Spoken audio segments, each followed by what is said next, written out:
माँ बाप का एक लौता बेटा होने के कारण बाजीराव को घर में बहुत लाड़ मिला था। 25 साल का होने पर भी उसके माता पिता उसे छोटे बच्चे की तरह संभालते थे।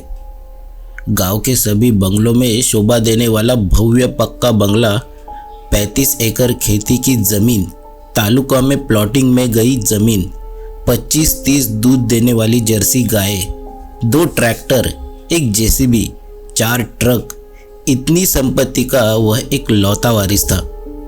बस सेहत बनाना, खाना पीना और लड़कियों के पीछे घूमना, यह काम वो दिन भर करता था। यानी बाजीराव के पिता, उनकी उम्र 60 के ऊपर हो चुकी थी, लेकिन उनका शरीर अब भी बलवान था। घर का सारा कारोबार वो अभी भी देख रहे थे। बाजीराव अब पूरी जवानी में था। प्रकृति के नियम के अनुसार उसे लड़कियों का आकर्षण बहुत हो रहा था। वैसे यह आकर्षण उसे 6ठी-7वीं कक्षा से ही हो रहा था, लेकिन तब इतना समझ नहीं था। घर वाले उसकी शादी करने के लिए उस पर दबाव डाल रहे थे, लेकिन उसे अभी शादी नहीं करनी थी। उसे जिंदगी का मजा लेना था। इतनी जल्दी शादी के बंधन में वह फंसना नहीं चाहता था, इसलिए वह अगले 2-3 साल तक शादी नहीं करने वाला था।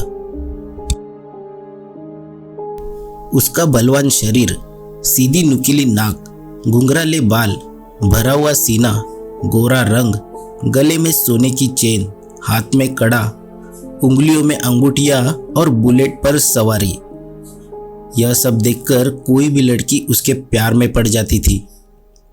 उसे अपनी अमीरी और सुंदर रूप पर बहुत गर्व था। गांव में ऐसी कोई लड़की नहीं थी जिसकी तरफ उसने देखा हो और उसने उसे जवाब नहीं दिया हो, लेकिन वह आज तक किसी के प्यार में नहीं पड़ा था। इंसान सबसे ज्यादा खुश उस वक्त होता है जब वह किसी के प्यार में पड़ता है, लेकिन अगर यह प्यार सफल हो जाए तो वह खुशी पहले जैसी नहीं रहती, और अगर प्यार नाकाम हो जाए तो इंसान दुनिया की सबसे बड़ी दुख की खाई में फेंक दिया जाता है। फिर उसे वापस अपनी जगह पर आने के लिए जबरदस्त आत्मविश्वास, दृढ़ इच्छा शक्ति, उस व्यक्ति के विचारों, यादों के साथ साथ पूरी तरह त्याग करने जैसी चीजों की जरूरत होती है।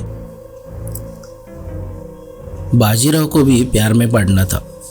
प्यार में पड़ने के बाद का आनंद उसे महसूस करना था। प्यार के नाकाम होने पर होने वाले परिणामों को उसे सामना करना था। उसने कई लड़कियों को देखा था। लड़कियों का उसकी तरफ देखना उसे बहुत खुशी देता था, लेकिन किसी भी लड़की से प्यार नहीं हो रहा था। इसलिए वह पिछले रविवार से ही गांव के बाजार में दोस्त के चाय की दुकान पर जाकर बैठने लगा था, क्योंकि बाजार में आसपास के गांव के कई लड़कियां आती थी। उनमें से दिल को भाने वाली लड़की से प्यार करने और उस लड़की को अपने प्यार में डालने के लिए वह आज सुबह से ही दुकान पर बैठा हुआ था। व्यापारी, फूल वाले, किराना दुकानदार, कपड़े वाले, सेव चिवड़ा वाले, मसाले वाले, नाई, चामार, फल वाले, सभी अपनी अपनी दुकानें लगाए में व्यस्त थे। बाजार में कई सुंदर लड़कियां आई हुई थी। वह सिर्फ उनका सुंदरता देख रहा था और आंखों का सुख ले रहा था, लेकिन जिससे प्यार किया जाए ऐसे कोई भी लड़की उसे दिखाई नहीं दे रही थी। कभी कभी कपड़ों की दुकान में जाने के बाद दुकानदार सभी अच्छे कपड़े दिखा देता है, और कौन सा कपड़ा ले इस बारे में हम मन में ही उलझ जाते हैं ना।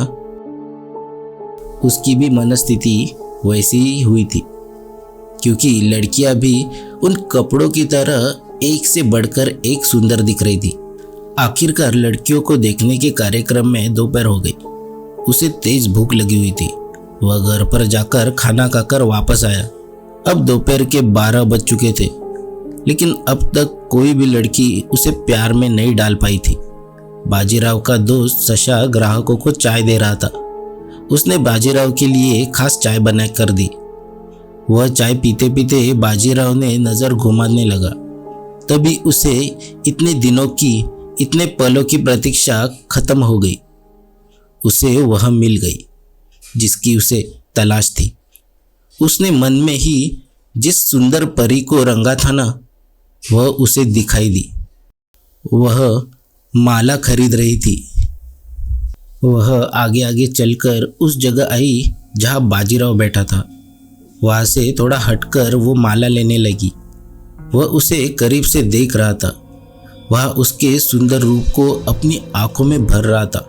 उसके सौंदर्य ने उसके मन को पूरी तरह से पागल कर दिया था। क्या स्वर्ग की अप्सरा धरती पर अवतरित हुई है? ऐसा उसके मन में एक क्षण भर के लिए प्रश्न उठा। उसका गोरा रंग, उसका सुडौल शरीर, उसकी सुंदर मुस्कान, उसका मनमोहक अंदाज देखकर कोई भी उसके प्यार में पड़ जाता। वह भी उसके प्यार में पड़ गया। उसके सौंदर्य के सामने उसका सुंदर रूप, उसकी अमीरी, उसका रुतबा, उसकी संपत्ति सब कुछ कम लगने लगे। बेचने वाले के पीछे ही ऐसी हीर थी। वह इंतजार में पीछे वाले बेंच पर बैठकर उसे पीछे से उसका शरीर होश खोकर देख रहा था। उसने उससे 500 के छुट्टे मांगे, तब वह होश में आया। उसने शर्ट के ऊपरी जेब में 600-700 रुपए 100 के नोट होते हुए भी जानबूझकर नीचे से जेब में से नोट की बंडल निकाली और उसे निकालकर उसे मोटे नोट दिखाने लगा। नोट देखते समय उसने उसकी आंखों में देखा। उसकी नज़रों की जादूगरी से वह और भी ज़्यादा उससे प्यार में पड़ गई। वह वहाँ से आगे चलने लगी। वहाँ से सेब की फलियाँ लेकर उसकी तरफ देखने लगी। वह क्षण उसके जीवन का सबसे खुशी का क्षण था। उसके सुंदर रूप, उसकी अमीरी, उसके रुतबे को देखकर वह भी उसके प्यार में पड़ गई थी। उन दोनों की नज़रें मिलने लगी थी। उसका मन खुशी से नाच रहा था, लेकिन उसे अकेलापन महसूस हो रहा था क्योंकि उसने साड़ी पहन रखी थी। उसके माथे पर बिंदी थी, गले में मंगलसूत्र था और पैरों में जूते थे। मतलब वह शादीशुदा थी। एक शादीशुदा औरत से प्यार करना उसे पाप लगने लगा, लेकिन अब वक्त पछताने का नहीं था। उसका बुरा मन उसे यह कहने लगा। वह नज़रों के तीरों से उसे घायल कर रही थी। आखिरकार उसके बुरे मन ने उसके अच्छे मन पर जीत हासिल कर ली और वह अनजाने में उसके पीछे पीछे चलने लगा। उसके हाथ में बाजार का थैला भरता जा रहा था। उसके पास का बोझ वह मन ही मन उठा रहा था, लेकिन आसपास लोग थे। वह बड़े परिवार का होने के कारण पंचायत के पास सभी पुरुष उसे जानते थे। प्यार में इंसान क्या हो जाता है, इसका अनुभव उसे तभी हो रहा था। इज्जत की परवाह किए बिना वह उसके पीछे पीछे घूमने लगा। उसके मन पर, उसके शरीर पर पूरी तरह से उसने प्रभाव डाल दिया था, इसलिए वह अनजाने में उसके पीछे पीछे घूम रहा था। पूरी तरह से उसका गुलाम हो चुका था। वो उसका बाजार करना खत्म हो चुका था। वह बाजार से बाहर जाने लगी। उसने मन में ठान लिया कि यह कहाँ रहती है, इसकी खोज करने के लिए इसके पीछे पीछे जाना है। वह थोड़ा आगे जाकर मुड़कर उसकी तरफ देखकर हंस रही थी, फिर आगे आगे चल रही थी। वह यह अंदाज लगा रहा था कि कोई उसे देख तो नहीं रहा। इस तरह दूरी बनाकर वह उसके पीछे पीछे चल रहा था। वह बाजार से बाहर निकल चुकी थी, गांव के रास्ते पर चल रही थी। उसे देखे बिना वो आगे नहीं जा रही थी। बाजीराव अब गांव से बाहर आ चुका था। उसने एक बार यह सुनिश्चित करने के लिए पीछे देखा कि वह उसे पीछे आ रहा है कि नहीं, और उसकी तरफ देखकर सुंदर मुस्कुराहट के साथ फिर हिरनी की तरह वो आगे चलने लगी। वह रास्ता देख रही थी, मतलब पानी कुंडवाड़ा तक उसे बोलने का मौका नहीं मिलने वाला था। यह महिला पानी कुंडवाड़ा के आगे ही रहती है। उसने मन में अंदाज लगा लिया। पानी कुंडवाड़ा यानी दोनों तरफ घनी झाड़ियाँ और बीच में होमा की तरह पगडंडी थी, मतलब वहाँ लोग ज़्यादा आते जाते नहीं थे। और यह विचार करके उसके मन में यह सोचने लगा कि उसे कैसे बुलाए।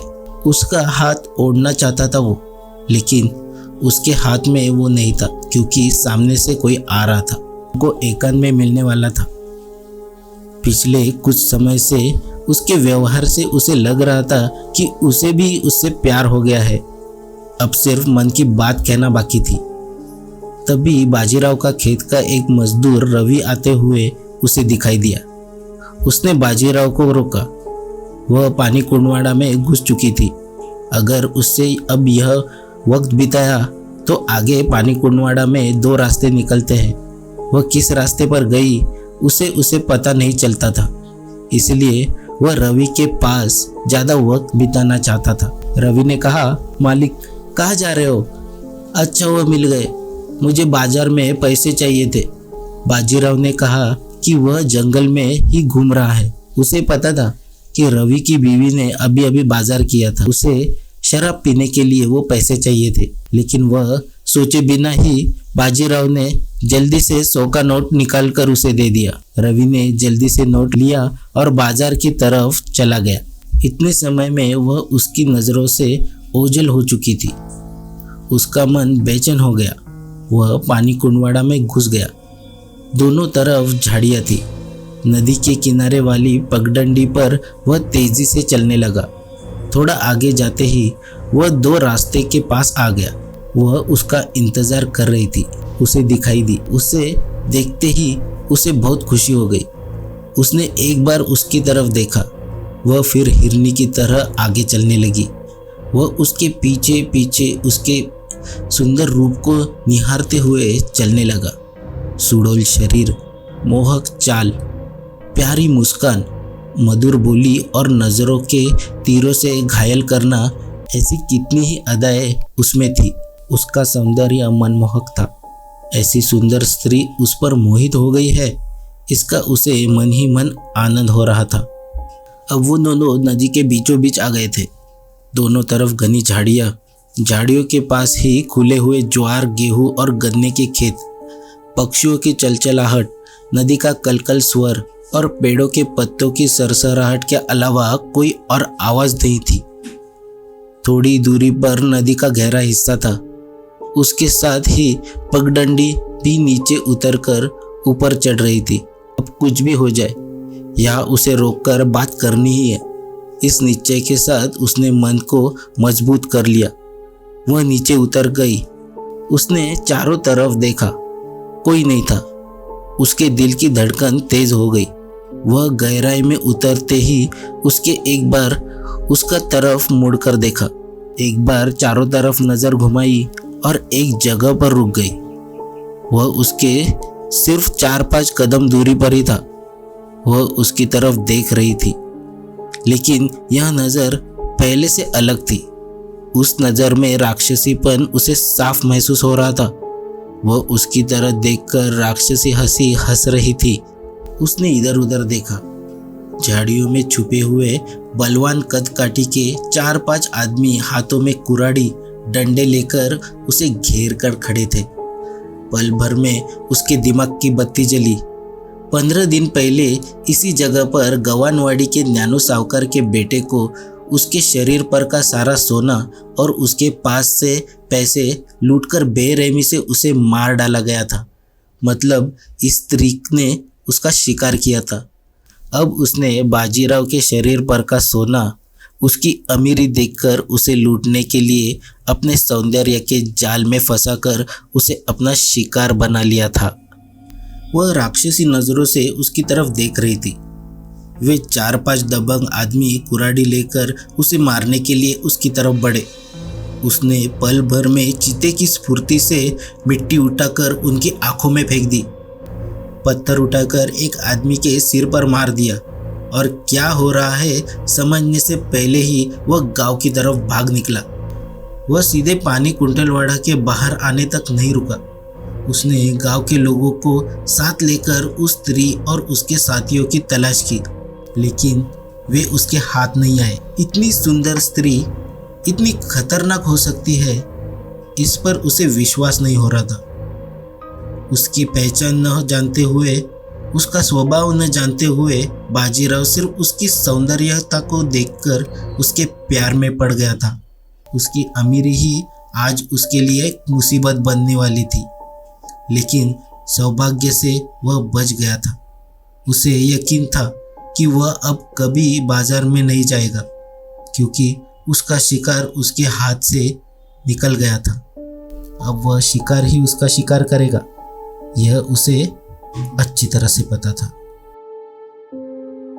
ऐसी कहानियाँ सुनने के लिए सब्सक्राइब करें हमारे चैनल पीके स्टोरी टेलर को और वीडियो को लाइक करें और कमेंट करें कि ये कहानी आपको कैसी लगी। तब तक के लिए धन्यवाद।